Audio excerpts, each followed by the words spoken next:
Le faire-part a un peu de retard, mais Vanina, la zébrelle, a le très grand bonheur d'annoncer la naissance il y a 3 semaines de son garçon, un beau zébro en pleine santé. Un événement pour cette espèce équine, le zèbre de Grévy.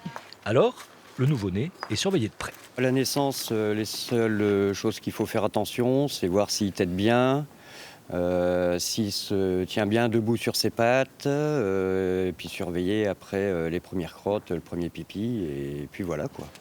4 femelles, un mâle et donc un jeune aujourd'hui peuplent le zoo de la Palmyre. Une belle robe avec des rayures fines et nombreuses. Le plus grand, le plus élégant de tous les zèbres, mais aussi le plus en danger.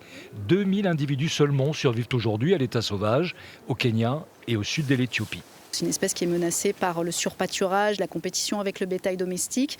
On a aussi des effectifs qui ont été décimés par une maladie, l'anthrax, il y a quelques années. Donc oui, c'est une espèce aujourd'hui qui fait l'objet d'attention particulière et de programmes de conservation.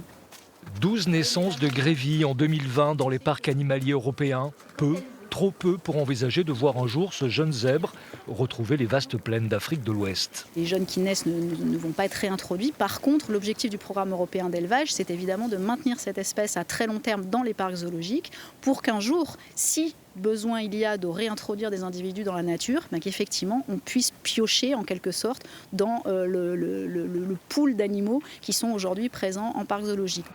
À la Palmyre, cette année encore, a été riche en nouveau-nés. Avant le zébro, il y avait eu le girafon, les bébés orang-outans et chimpanzés, des loups. Bref, ici, il ne manque désormais que le public pour leur souhaiter la bienvenue.